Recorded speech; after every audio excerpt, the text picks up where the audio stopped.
اللہ تبارک و تعالیٰ کے فضل و کرم سے ہمیں اپنی زندگی میں ایک اور رمضان نصیب ہو رہا ہے۔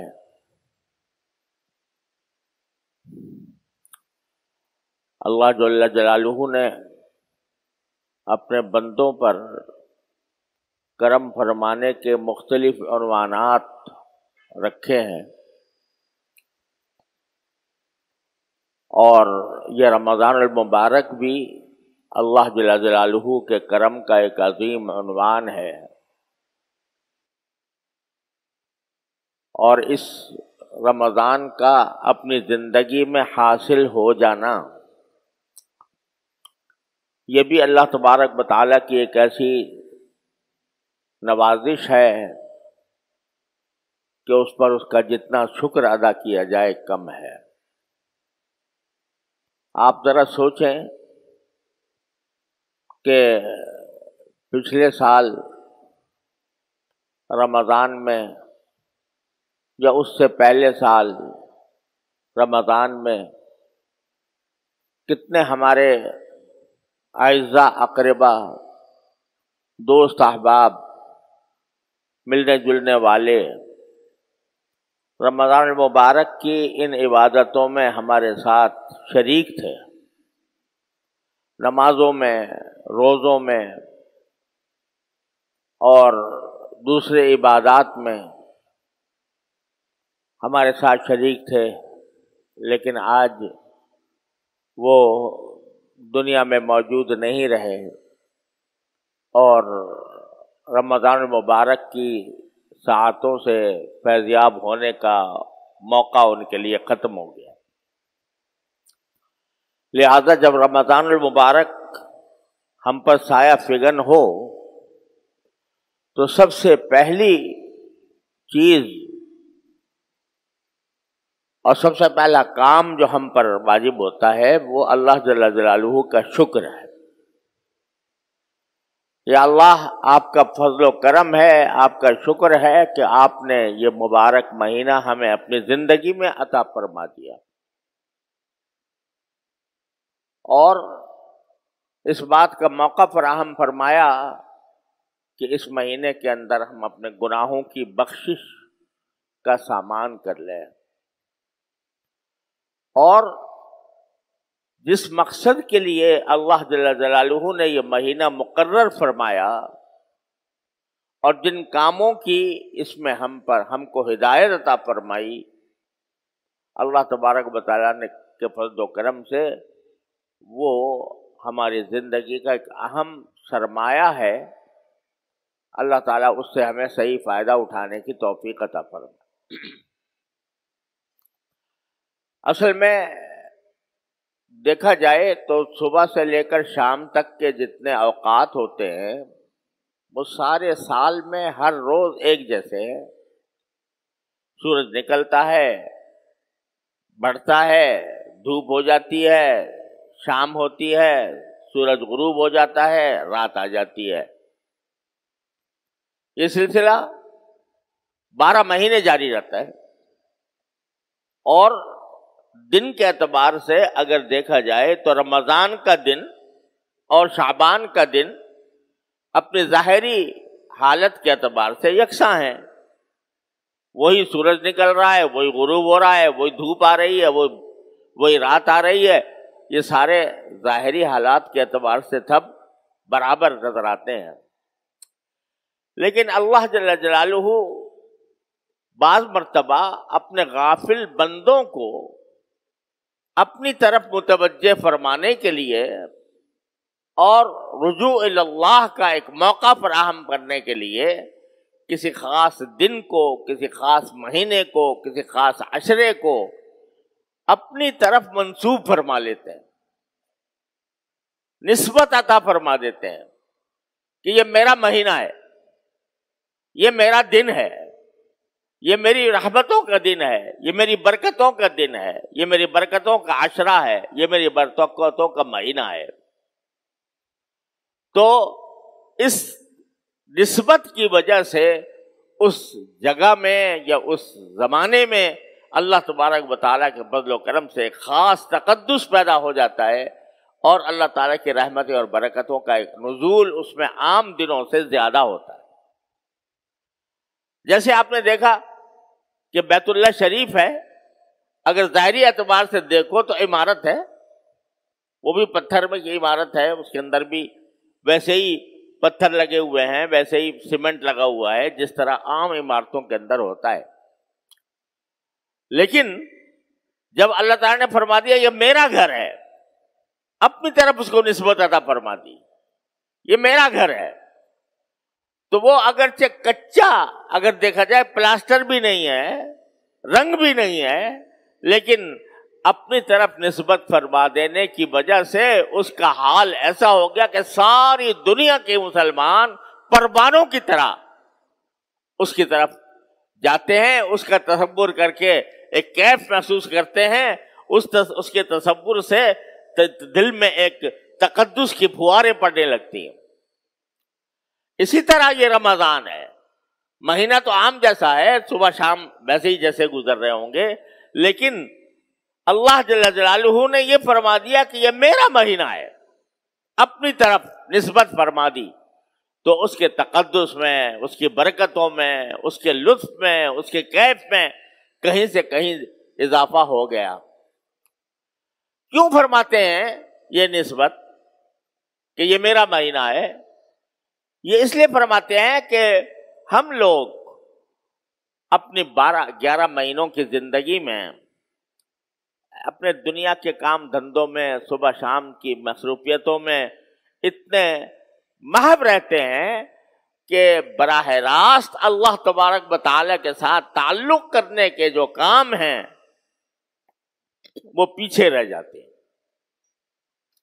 تجارت ہو رہی ہے، اس میں لگے ہوئے ہیں، ملازمت ہو رہی ہے، اس میں لگے ہوئے ہیں، اور دنیا کے دوسرے کام دھندوں میں، روزی کمانے میں، بیوی بچوں کے ساتھ اٹھنے بیٹھنے میں، اگرچہ یہ سارے کام جائز بھی ہیں اور اگر حسن نیت کے ساتھ کیے جائیں تو عبادت بھی ہے، اور اللہ تبارک و تعالیٰ اپنے فضل و کرم سے ان پر بھی ثواب عطا فرماتے ہیں، لیکن ایک ہوتا ہے براہ راست اللہ جل جلالہ کے ساتھ تعلق قائم کرنا، اللہ تعالیٰ سے لو لگانا، اللہ تبارک و تعالیٰ کی طرف رجوع کر کے اپنا ایک بندگی کا رشتہ اللہ تبارک و تعالیٰ کے ساتھ قائم کرنا کہ اللہ میں بندہ ہوں، آپ میرے پروردگار ہیں، اے اللہ میں بندہ ہوں، آپ اب میرے پروردگار ہیں، میں آپ کی عبادت کرتا ہوں، آپ کی بندگی کرتا ہوں، اپنا سر نیاز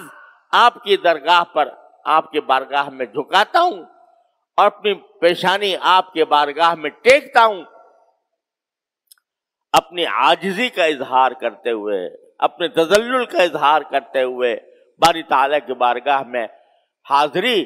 یہ ایک ایسی چیز ہے کہ جو انسان کو اپنے پروردگار کے ساتھ مضبوط رشتہ قائم کرنے کا فائدہ عطا کرتی ہے۔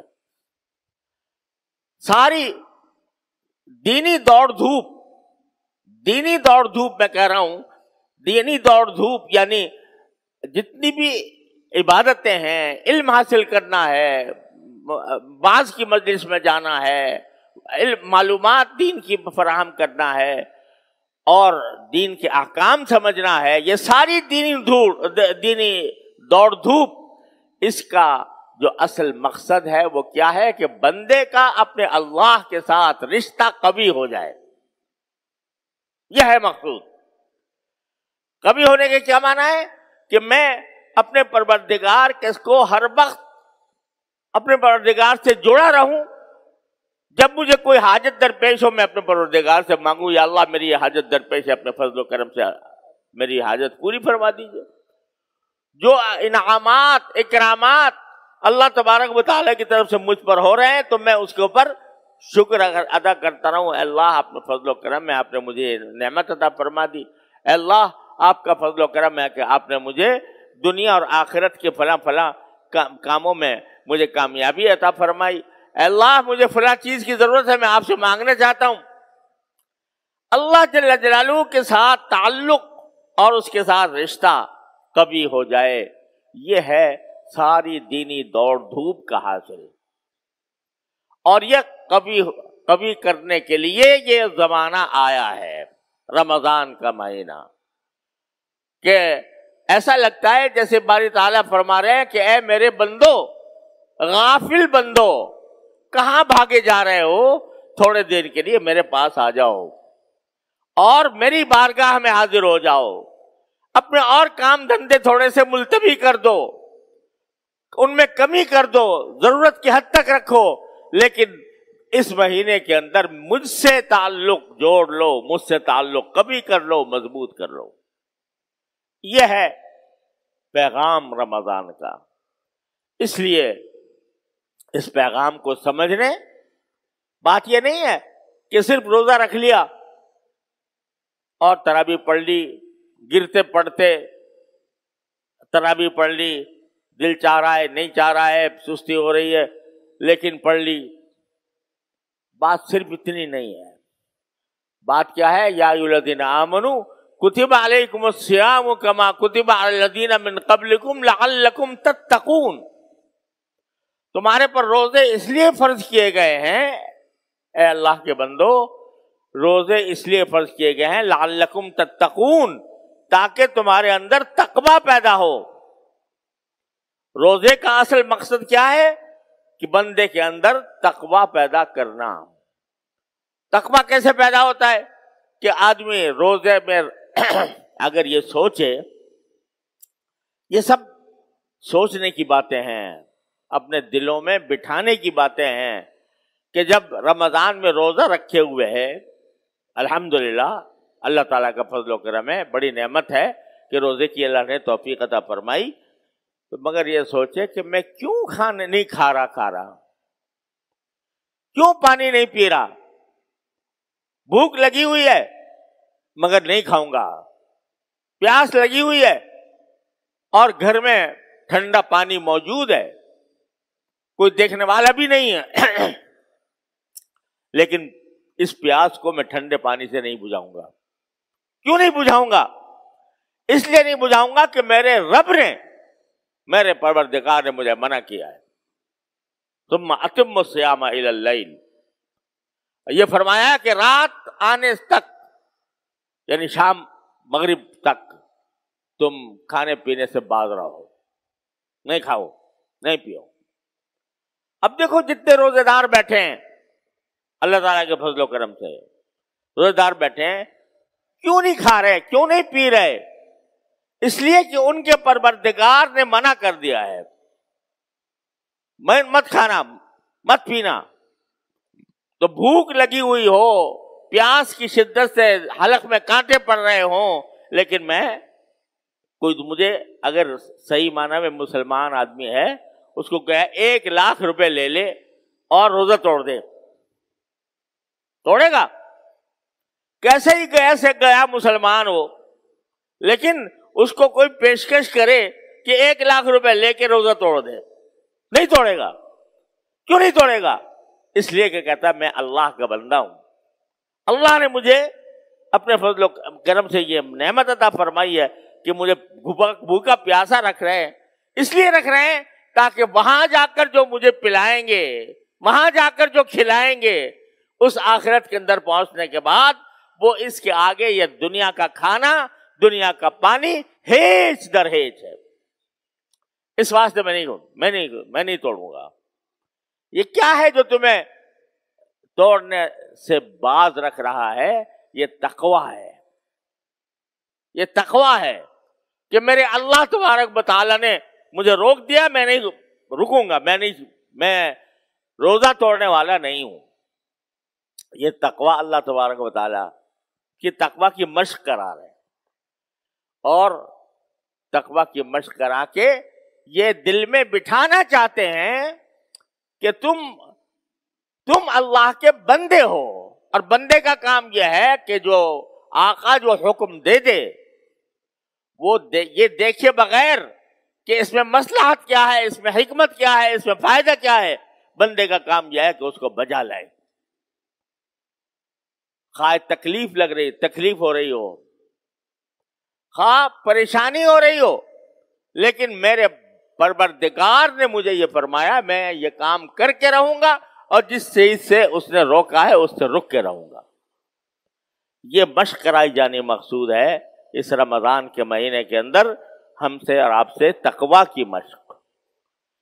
اب ذرا سا اسی کو رخ بدل کر دیکھیں کہ مشق کیسے کرائی جا رہی ہے، کہ ایک ایسے طریقے سے کرائی جا رہی ہے کہ بھئی ایک نظام بنا دیا پوری دنیا کا کہ یہاں دنیا میں جہاں مسلمان بستا ہے وہ اس دن میں کھانے پینے سے پرہیز کرے گا۔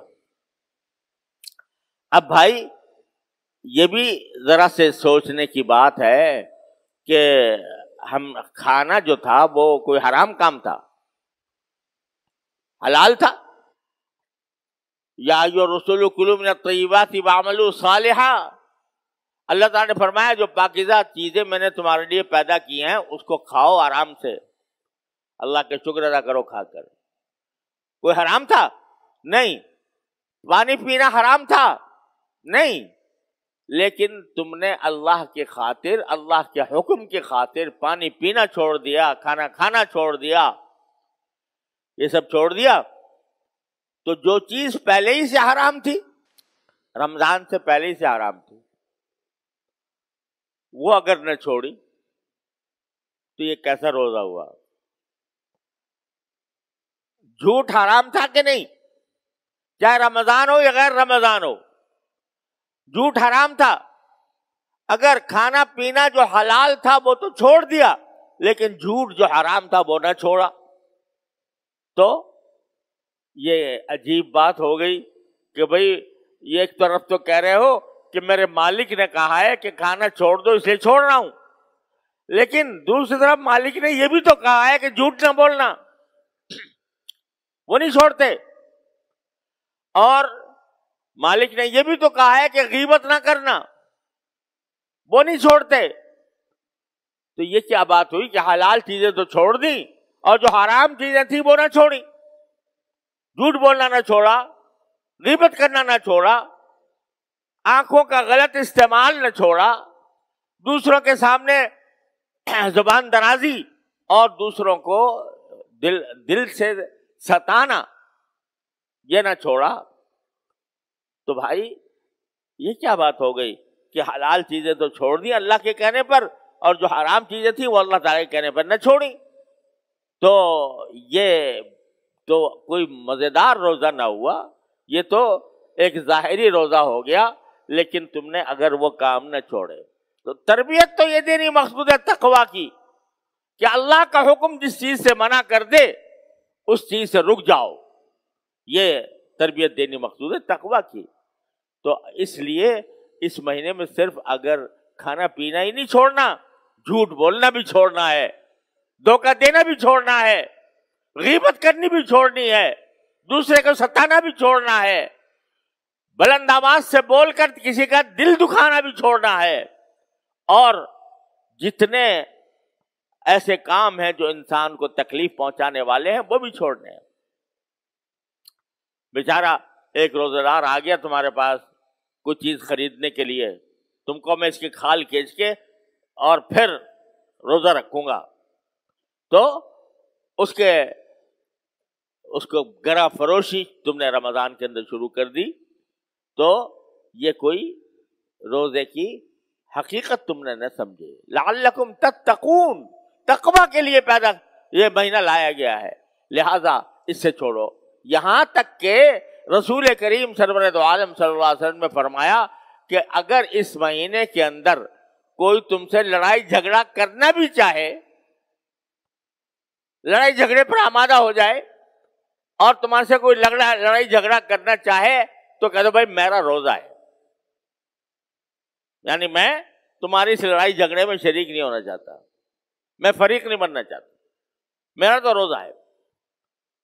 کیا معنی روزہ ہونے کے؟ جب میرا روزہ ہے، کھانا پینا میں نے چھوڑ رکھا ہے، تو لڑائی جھگڑا کیوں نہ چھوڑوں؟ تو تمہارے سامنے اگر کوئی آئے آدمی جسے لڑائی جھگڑا کرنے والا ہو اور بعض لوگ کی عادتیں ہوتی ہیں کہ بات بے بات کوئی دوسرے کو تانا مار دیا، کوئی برا بھلا کہہ دیا.